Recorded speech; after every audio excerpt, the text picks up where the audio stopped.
सब लोग ठीक हैं? स्वास्थ्य वगैरह सबका ठीक है?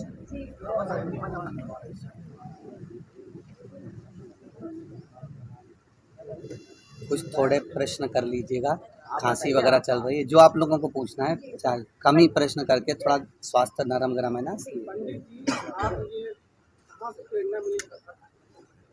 श्री शिवाय नमस्तुभ्यम। सभी बेल्हाई नगर के श्रोता भाई बहनों को हर हर महादेव। बाबा देवाधिदेव महादेव की कृपा, चकलेश्वर महादेव की कृपा, कहीं ना कहीं मनुष्य के भीतर शिव तत्व रहता ही है। ऐसा कोई मनुष्य नहीं जिसके अंतर्गत शिव तत्व ना हो। तो हम तो ये कहेंगे कि भगवान कृष्ण की भक्ति करते करते भगवान कृष्ण ने ही, राम ने ही शिव तत्व को प्रदान किया है और शिव भक्ति में लगाया। कब से कर रहे हैं? ये 1999 से कथा चल रही है। बाबा की कृपा से पहली कथा चांडक परिवार में हुई थी और जब से ये कथाओं का क्रम चालू है। पंडित जी, जिस प्रकार से जन सैलाब कथाओं में उमड़ रहा है, क्या कुछ मानते लोग जागरूक हो रहे हैं या कुछ और? शिव की ओर भक्ति का प्रभाव बढ़ा है। जैसे कोरोना महामारी के अंतर्गत लोगों को जो तकलीफ़ें हुई हैं, तब लोगों को इस चीज़ का ज्ञान हो गया कि धन दौलत सब अपनी जगह रह जाती है, बैंक में लॉकर में पैसा पड़ा रह जाता है। जो कोरोना काल के अंतर्गत लोगों ने सेवा करी है, किसी भूखे को भोजन कराया, किसी को औषधि प्रदान करा, किसी को कुछ करा, तो वो तत्व उनके भीतर आया कि कहीं ना कहीं भगवत भक्ति हमको करना चाहिए। मिश्रा जी, मैं आपसे सवाल करना चाहूँगा। नर सेवा ही नारायण सेवा है। आपको इतना लोग दान दे रहे हैं, आप कितना चैरिटी करते हैं? आप देखते होंगे सीहोर में हजारों लोग प्रतिदिन भोजन करते हैं। लगभग 30 से 40 हज़ार आदमी रोज का भोजन प्रसाद वहाँ ग्रहण करता है। औषधि सेवा, वहाँ पर एक छोटा चिकित्सालय है जिसमें कोई भी लगभग 48 से 50 गाँव के लोग लगे हुए हैं कुबेरेश्वर धाम के आसपास में, जो वहाँ आकर अपने शरीर का जांच कराना, सेवा लेना। वहाँ से औषधि निःशुल्क रहती है, रुकने की व्यवस्थाएं आदि गादी तकिया सभी निःशुल्क रहता है। वहाँ पर एम्बुलेंस चलती हैं, 2-2 एम्बुलेंस समिति द्वारा चल रही हैं जो निःशुल्क हैं। जैसे मान लो किसी का स्वास्थ्य ज़्यादा गड़बड़ हो गया और कोई बाहर है, या किसी का बॉडी है या कोई तकलीफ हो गया है, तो उसको वहाँ तक निःशुल्क, कोई पेट्रोल डीजल या कोई पैसा उससे नहीं लिया जाता। वो सब कुबेरेश्वर धाम के द्वारा ही लिया मैं कुबेरेश्वर धाम गया था, वहाँ पे महिलाओं के लिए वॉशरूम तक की व्यवस्था नहीं थी। खाना खत्म हो जाता है तो भगा दिया जाता है। नहीं, आपके जो कमरे बने वहाँ ताले लगा दिए जाते हैं और जो गौ सेवा के नाम पे पैसा लिया जाता है, वहाँ मात्र 20 से 25 गाय हैं सिर्फ जी। और आपने देखा होगा वहाँ पर व्यवस्थाओं के अनुसार, जैसे जो लेटरिन बाथरूम में आपने देखा होगा, वो वहाँ पर काम अगर चलता है, जैसे अभी भी लेटरिन होन टूटी पड़ी हुई है, तो उनकी जो व्यवस्था थोड़ी रूप में, जैसे 50 लेटरिन है तो 25 लेटरिन की व्यवस्था जब हम लोग सही कर देते हैं तो 25 के ताले खोल देते हैं। जैसे रूमों की आप बात कर रहे हैं, उस बिल्डिंग में आप कभी जाएं ऊपर तो मालूम करेंगे कि ऊपर जो पाइपलाइन डली हुई थी, वो पाइपलाइन फूटने के कारण पूरे कमरों के अंदर पानी भरा रहा था। इसके कारण उनमें तालों की व्यवस्था करी गई। गौ माता की सेवा, हमारा सनातन धर्म ये कहता है कि आपके घर में अगर एक पुत्र है, उसी को आप अच्छे से पाल लेंगे तो आपके जीवन की सार्थकता होगी। हम उतनी ही गायों को रखना पसंद करते हैं अपनी गौशाला में जितनों की हम सेवा कर सकें। अधिक गाय रखने पर अगर कोई भूखी मरे या किसी को कोई त्राण उत्पन्न हो तो उससे हम लोगों को भी दुख उत्पन्न होगा। एक बड़ी गौशाला के लिए एक भूमि को खरीदा गया है जो कि कुबेरेश्वर धाम से कुछ दूरी पर है। वहाँ पर एक तालाब का निर्माण चालू हो चुका है, लगभग 4 या 5 दिन हुए हैं अभी हाल, और वहाँ एक बड़ा बेल्ट गौ माता के लिए निर्मित किया जा रहा है। जब वो पूर्ण तरह से निर्मित हो जाएगा तब आप लोगों को उसकी भी सूचना जल्दी ही प्राप्त होगी कि वहाँ हजारों गाय एक साथ में चारा पा सके, एक साथ में पानी पी सके और एक साथ में वहाँ आराम से सुचारू रूप से, उनको बांधने की जरूरत नहीं पड़ेगी। इतना बड़ा बेल्ट गौ माता के लिए निर्मित किया जा रहा है जिससे वो आराम से वहाँ सुचारू रूप से चारा भी खाए, पानी भी पिए और घूमती रहे, उसको बांधने की जरूरत कहीं नहीं पड़े। पंडित जी, मेरा सवाल है कि सदानंद सरस्वती जी ने समलैंगिकता के मामले में कहा कि धर्म परंपरा संस्कृति के खिलाफ है, सुप्रीम कोर्ट मान्यता देता है, क्या कहना चाहेंगे आप? इतना ही कहना चाहूँगा, जो समलैंगिक विवाहों का जो प्रस्ताव रखा गया है ये श्रेष्ठ नहीं है। हमारे आने वाले सनातन धर्म के लिए कहीं ना कहीं ये चोट पहुंचाने वाला है। धर्म से राजनीति के प्रवेश को आप किस रूप से देखें? देखिए, राजनेता और धर्म ये दोनों चीज़ें हमारे यहाँ पुरातन समय से चली आ रही है। भगवान श्री दशरथ जी महाराज के राज्य में भी गुरु बैठा करते थे, अपना ज्ञान दिया करते थे, सतमार्ग की ओर लाने का प्रयास किया करते थे। ऐसा नहीं कि राजनेता के अंतर्गत धर्म नहीं या धर्म के अंतर्गत राजनेता नहीं, दोनों एक सामान्यता के साथ चलेंगे। जैसे सब्जी में नमक की मात्रा बराबर रहे तो ठीक है। घंटा का प्रवचन है, उसमें से मात्र 15-20 मिनट ही आप बताते हैं, बाकी सब ऐसे ही प्रक्रिया चलते रहता है। ये लोगों की मांग है कि उसको भुगतान से बताएं। देखिए, क्या कहें? शिव पुराण तो आपके घर में भी है और शिव महापुराण सभी के घर में विराज रही है। अगर वही की वही शिव विवाह को हम प्रस्तुति देते रहें या भगवान गणेश जी का ही वर्णन हम करते रहें तो जनमानस समझेगा कैसे? जनमानस को शिव कथा के माध्यम से जो लौकिक कथाएं हैं, हमारे भीतर के जो दोष हैं, हमारे भीतर में हम क्या गलती कर रहे हैं, माता पिता का स्वभाव क्या होना चाहिए, बच्चों का बहुओं का स्वभाव क्या होना चाहिए, ये शिव तत्व को जानने का प्रयास करें। पंडित जी, आपसे एक सवाल है। आपने एक बयान दिया था जिसमें कहा था कि घर का एक बच्चा आरएसएस में हो या बजरंग दल में, क्या आप बीजेपी के राष्ट्रीय मतलब स्टार प्रचारक हैं? स्टार प्रचारक तो मैं महादेव का हूँ। मूल रूप से शिव जी का प्रचार मूल रूप से हम लोगों का मूल तत्व है। उसमें ये नहीं है कि भाजपा या कांग्रेस के लिए, जो हमारे सनातन धर्म को पोषणता प्रदान करे, जिस पेड़ से हमको छाया मिल रही है उस पेड़ के नीचे अगर जल डालेंगे तो हो सकता है आने वाले समय में वो फल भी दे। तो उस भाव से कहा है कि कहीं ना कहीं किसी न किसी रूप में हमारा सनातन धर्म मजबूत होता है। भूपेश बघेल गोधन न्याय योजना चला रहे, क्या मानते हैं आप? बहुत अच्छी बात है, उससे बढ़कर कोई सुख नहीं है। उन्होंने रायपुर के व्यासपीठ के नज़दीक में आकर कहा था कि हम लोग जो नंदी होते हैं, बैल जिसको लोग काटने के लिए छोड़ देते हैं, उसको भी वो पालन कर रहे हैं। उसके लिए हमने उनको साधुवाद भी दिया था कि आपकी ये योजना बहुत सुंदर है और होना चाहिए। राजनीति के अंतर्गत अगर आप धर्म को साथ लेकर चल रहे हैं या कहीं ना कहीं किसी जीव की रक्षा कर रहे हैं, उससे बढ़कर कोई सुख ही नहीं। आपके भक्तों की गिनती कर पाना मुश्किल है कहीं, लेकिन जो आपके पास आते हैं वो वीआईपी कल्चर है। कहीं आप ऐसा नहीं वीआईपी कल्चर को बढ़ावा, आम भक्त से आप नहीं मिलते हैं? ऐसा तो कभी हुआ नहीं। हम लोगों को, आप लोगों ने व्यासपीठ पे जितना सुना होगा और यहाँ पर भी जो कथा हुई हैं, भिलाई नगर में भी जो कथा हुई है या रायपुर में भी जो हुई हैं, जो व्यासपीठ से हम लोग कहते हैं वो बिल्कुल पक्का कहते हैं कि हम किसी से नहीं मिलते। और आप यहाँ पर भी जो द्वार पर खड़े हों या पुलिसकर्मी खड़े हों या प्रशासनिक खड़े हों, आप उनसे पूछना कि सीहोर वाले महाराज किसी से मिले क्या, या कोई वीआईपी उनसे मिलने के लिए आया है? फोटो तो आ रही है। कौन वीआईपी के साथ आपकी फ़ोटो आई होगी? एक तत्व के लिए स्मरण में आपको आया होगा कि एक माता जी ने एक शिव नाम का उच्चारण अपनी पुस्तक पर जब लिखा है तो उस पर शिव तत्व की छवि बनी हुई है। वो जब लेकर हम लोगों को दिखाने के लिए कोई भी जैसे वहाँ एक भैया रायपुर से पैदल चल कर आए तो हम लोग उनको मंच पर बुला। कोई चीज़ अगर हमारे सामने अच्छी आती है और कोई दिखाने आता है तो उसको भगा तो ना देंगे ना। शिव जी का स्वरूप जो है साधना का दिखता है, ध्यान का दिखता है, और आप टोटके बताते हैं। टोटकों से समाज में अंधविश्वास की बढ़ोतरी होती है, क्या कहते हैं इस बारे में? एक भी टोटका अगर बताया हो तो आप बताइए कोई टोटका है जो शिव महापुराण में ना लिखा हो। शंकर जी को बेलपत्र चढ़ाना अगर टोटका मानते हो, शिव जी को दूध चढ़ाना या दही चढ़ाना टोटका मानते हो, बेलपत्र पर शहद लगाना अगर टोटका मानते हो, जो नहीं लिखा हो वो जरूर बताइएगा। इसी से जुड़ा हुआ मेरा सवाल है कि आप अपनी कथा के दौरान कईयों को निदान बताते हैं और उसको कई लोग चमत्कार समझते हैं, कुछ लोग उपाय समझते हैं।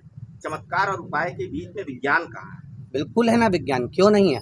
जिस बेलपत्र को लोग मंदिर में चढ़ाकर फेंक देते थे, आज वो बेलपत्र खा रहे हैं। तो जिन्होंने उसको औषधि के रूप में फिर निकालना प्रारंभ करा, आखिर इसमें बेलपत्र में है क्या, तो उन्होंने निकाला ना कि बेलपत्री में ऐसा तत्व छुपा हुआ है जिससे शुगर, बीपी और थायराइड की इलाज हो जाता है। तो धीरे धीरे जब व्यासपीठ से कुछ बोला जाता है तो उसको लोग सर्च भी करते हैं। जब उसको सर्च करते हैं तो उसमें निकालते हैं कि इसमें सब तत्व है क्या, इसमें जल चढ़ाने में क्या तत्व है, भगवान शिव को दही चढ़ाने से क्या महत्व है। ये हमारी जो वेदव्यास जी ने पूरे 24,000 श्लोक में जो शिव महापुराण के अंतर्गत बताया है, तो उसकी महत्वता में एक एक चीज का वर्णन है। बेलपत्री का वृक्ष लगाया है। धर्म बाजार और मुनाफाखोरी, क्या कहना चाहेंगे? धर्म बाजार और मुनाफाखोरी, पहले तो उसको डेफिनेट करिए, उसको समझाने का प्रयास करिए। सर 5 रुपए की चीज को पंडित जी 50 रुपए में बेचा जाता है जी, धार्मिक पंडालों के आसपास। जी, इसे आप मुनाफाखोरी के रूप से देखते हैं या फिर? हमने उसका वर्णन कल भी व्यासपीठ से करा है कि आप जो गलत कर रहे हैं उसका भुगतान तो आपको भोगना ही पड़ेगा। हमने ये भी कहा है कि चाहे सीहोर वाला महाराज हो, चाहे दुनिया का कोई संत, साधु, सन्यासी, तपस्वी या साधारण व्यक्ति हो, उसको अपने कर्म का भोग भोगना ही पड़ेगा। आज हमको खांसी चल रही है तो हम ही उसको भोगेंगे। आपका शरीर में ताप है तो आपको ही उसको भोगना है। आपका सिर दर्द है तो आपको भोगना है। उसी तरह आप धर्म की जगह पर अगर 2 रुपए ज्यादा कमा भी लोगे, मालूम पड़ा वो बाद में डॉक्टर में लग गया या गलत जगह लग गया तो उसका कोई मतलब नहीं। रुद्राक्ष आते हैं उसके बाद मांस मदिरा का सेवन वर्जित है, लेकिन यहाँ लोग जो आपने करवाया, सैकड़ों लोग मांस मदिरा का सेवन करते हैं।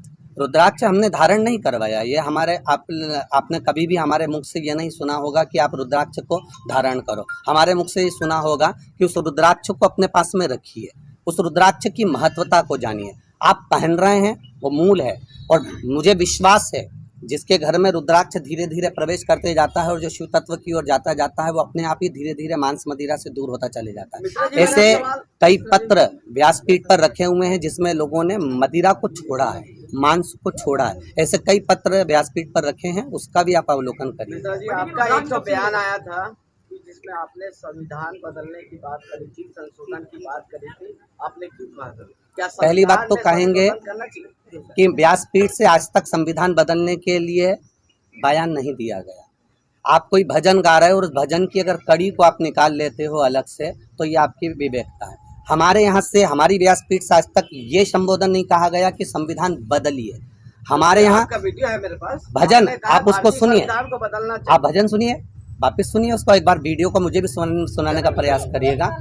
आप मुझे सुनाइए उस वीडियो को जिसमें मैंने ये कहा हो कि संविधान बदलिए। आप उसमें वीडियो में सुनेंगे कि संविधान को बदलो, हमको हिंदू राष्ट्र बनाना है। ये भजन की लाइन है, आप उसको भजन में देखिए। भजन में ऐसे कई लाइनें आती हैं जिसको हम लोगों को आनंद के साथ गाना पड़ता है, भजन का स्मरण करना पड़ता है। अब उस भजन की लाइन को अगर कोई कैच करता है और उसमें अगर गलती निकालता है तो दुनिया में कोई मनुष्य का शरीर ही ऐसा है कि जिसमें गलतियां छांटने के लिए ही हम लोग रहे हो। तो बात आपने कहा था कि अगर बच्चे स्कूल में पढ़ेंगे तो किसी न किसी कंपनी के नौकर बनेंगे, तो आप अपने बच्चों को स्कूल में क्यों पढ़ा रहे हैं? हमारे बच्चे स्कूल के साथ में उनको गुरुकुल की सभ्यता भी दी जा रही है। ऐसा नहीं है, मूलतः हमारा जो संबोधन था उसको आप लोगों ने स्मरण नहीं किया होगा।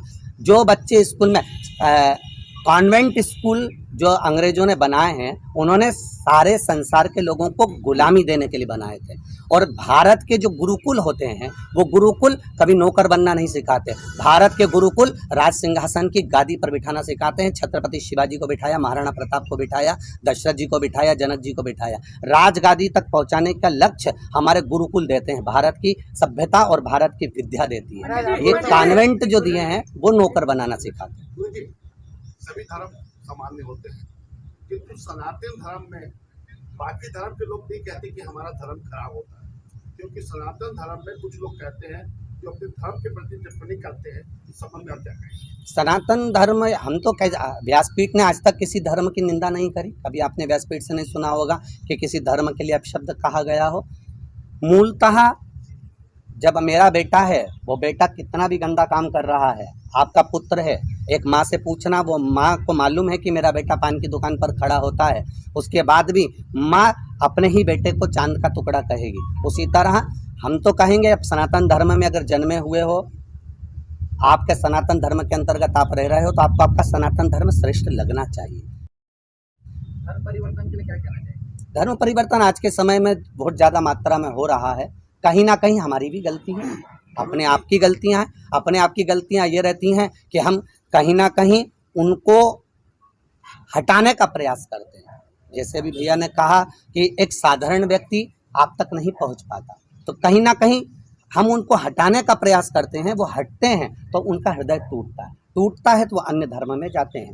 हमारा प्रयास ये रहता है, या हमारा सनातन धर्म का ये प्रयास रहना चाहिए कि ब्राह्मण हो, क्षत्रिय हो, वैश्य हो, शूद्र हो, सभी वर्ण का व्यक्ति जुड़कर जब चलेगा तो हमारा हिंदू धर्म या हमारा सनातन धर्म कभी नहीं टूटेगा। शुरुआत में लोग राम कथा, भागवत कथा कर रहे हैं, क्यों पुराण कथा कर रहे हैं? पीछे आपका क्या उद्देश्य, आपने उसको शिव तत्व भगवान शंकर को जानने का एक विषय है। भगवान शंकर को स्वयं ब्रह्मा और विष्णु भी नहीं जान पाए। ये शिव महापुराण तो छोटा सा प्रसंग लेकर इसको जीवन पर्यंत भी लिया जाए तो हम नहीं जान सकते। घर में रहने वाला एक माँ हो, एक पिता हो, एक भाई हो, एक बंधु हो, एक बहन हो, ये सब शिव तत्व के रूप में। उसमें ऐसा नहीं कि शंकर केवल कैलाश पे रहा है। घर में रहने वाला एक एक पिता और माता भी कैलाश से कम नहीं रह रहे हैं। वो भी एकांत में रहना पसंद करते हैं, वो भी अपनी जिंदगी आनंद में जीना चाहते हैं। तो शिव तत्व को जानने का प्रयास करें। राष्ट्र की कल्पना करें, बहुत सारे साधु संत जो हैं वो हिंदू राष्ट्र की बात कर रहे हैं। पंडित धीरेन्द्र शास्त्री जी ने भी कहा, आपकी क्या राय? हमारा सनातन धर्म और ये हिंदू राष्ट्र, हम तो पहले भी कहे हैं, जो बंटवारे के समय चले गया वो चले गया, पर जो आज भारत की भूमि जो है और यहाँ जितने भी लोग रह रहे हैं, चाहे वो किसी भी धर्म के हों, किसी भी वर्ण के हों, वो हिंदू राष्ट्र के अंतर्गत ही रह रहे हैं। हिंदू राष्ट्र पहले भी था, आज भी और आगे भी रहेगा। उसके लिए विशेष कोई सील ठप्पा लगना मूल नहीं। अभी कैसे जागृत हो गए साधु संत के यहाँ पे, वो हिंदू राष्ट्र की बातें हो रही। अब ये उनकी सोच है, परंतु हमारा भारत तो पहले से हिंदू राष्ट्र है, यहाँ पर जहाँ भगवत भजन है या आदर का, या किसी के दुख को देखकर जो दुखी हो जाए, किसी के सुख को देखकर सुखी हो जाए, केवल भारत की भूमि पर ही एक ऐसा लक्षण है कि आपको तकलीफ है तो पड़ोसी को भी तकलीफ हो जाती है कि क्यों दुखी है। इसको सुख है तो भगवान की कृपा से उसको प्रसन्नता हो जाती है कि उसके यहाँ गाड़ी आई है। यह भारत की भूमि का लक्षण। तो यहाँ जहाँ पर एक आनंद का विषय रहता है, अपने हृदय में किसी के प्रति समर्पण का भाव रहता है, तो वो हिंदू सनातन धर्म ही हमारा है। जो राजनेता है, सभी धर्म अच्छे हैं, कोई धर्म बुरा नहीं है। अगर आप सत्कर्म की ओर आगे बढ़ रहे हैं, किसी प्यासे को पानी पिला रहे हैं, भूखे को भोजन करा रहे हैं, किसी जरूरतमंद को अगर कोई व्यवस्थाएं दे रहे हैं, तो सभी धर्म अच्छे हैं। महाराज जी, आरक्षण पे पूरे राजनेता राजनीति करते हैं, सरकार बनाते हैं, आरक्षण का मुद्दा लाते हैं। आपकी नज़र में आरक्षण कहाँ तक सही है? आर्थिक होना चाहिए, जातिगत होना चाहिए? हमारा तो इतना सा कहना है कि जिसको जिस चीज़ की ज़रूरत हो उसको समय पर ज़रूरत के अनुसार दे देना चाहिए। मूलतः आज अगर दवाई की ज़रूरत है और वो व्यक्ति हॉस्पिटल में तड़प कर मर रहा है और उसको हॉस्पिटल में दवाई बाद में मिले तो क्या मतलब?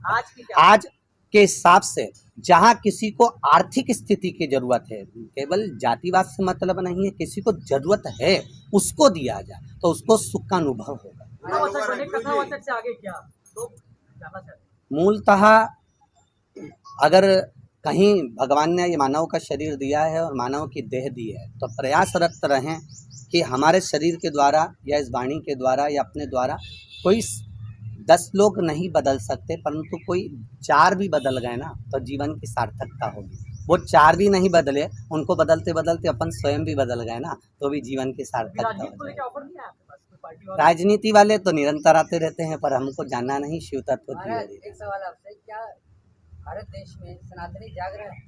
क्यों नहीं जाग रहा? अगर सनातनी नहीं जागता तो आज पंडालों में इतना भीड़ ना होता है।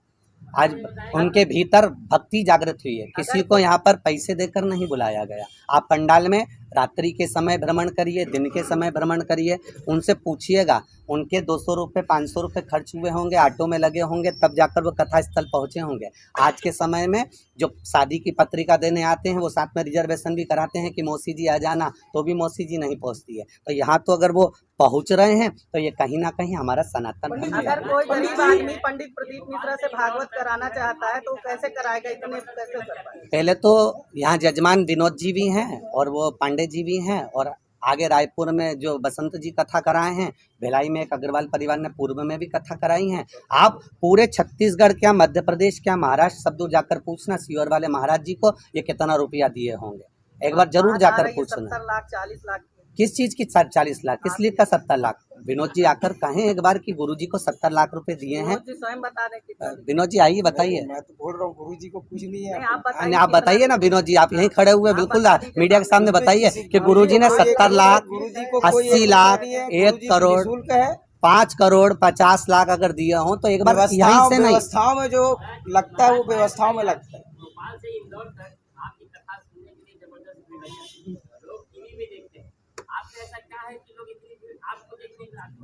ये तो पता नहीं। गुरुजी, यहाँ पर छत्तीसगढ़ में नक्सल इफेक्टेड रहा है जी, नक्सल यहाँ पर बहुत है जी। आपके माध्यम से क्या संदेश होगा उनके लिए? इतना ही कहना चाहूँगा कि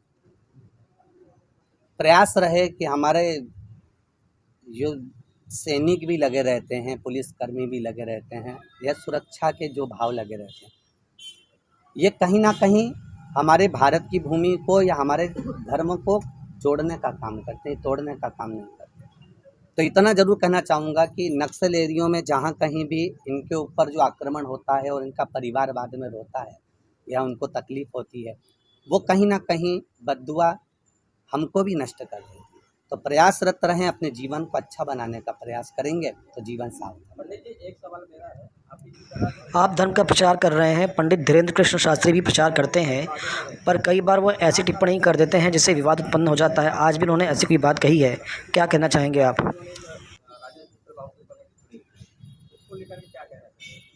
मैं तो इतना कहना चाहूँगा, हो सकता है वो जो पढ़ रहे हों, वो जो अध्ययन कर रहे हों, उसके अनुसार वो बोल रहे हों।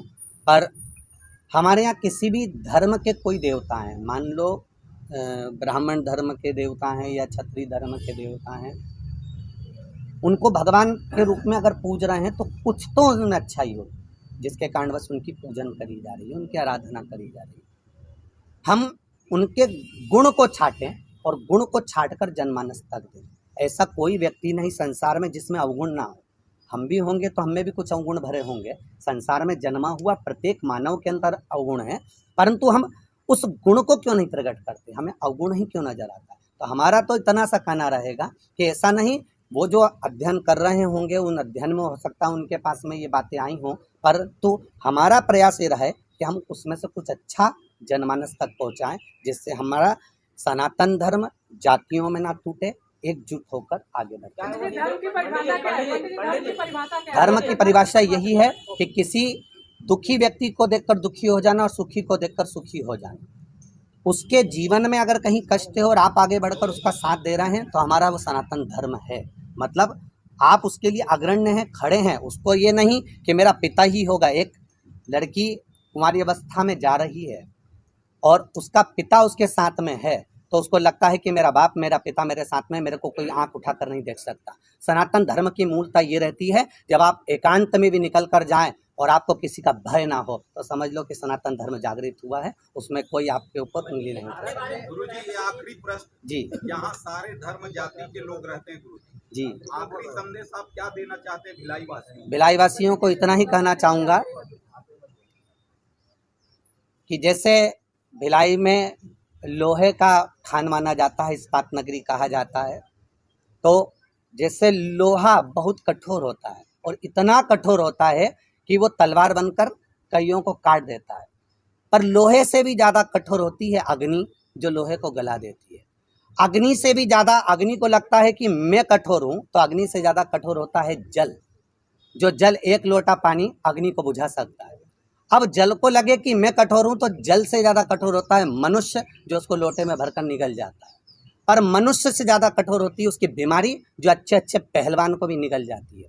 उस बीमारी को निगलने वाला अगर कोई होता है तो वो परमात्मा की भक्ति होती है। एकांत में जब पड़े रहते हो तब कुछ भी याद नहीं आता, तब केवल भगवान ही याद आता है। उस समय डॉक्टर भी कह देते हैं कि अब उस पर भरोसा रखो, अब हमारे हाथ में कुछ भी नहीं है। तो उस भक्ति में संसार का मनुष्य लगे तो उसकी जीवन की सार्थकता हो। हर हर महादेव।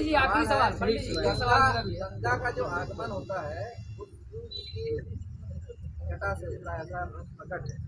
भारत की व्यवस्था बदलती है गंगा के आने के बाद।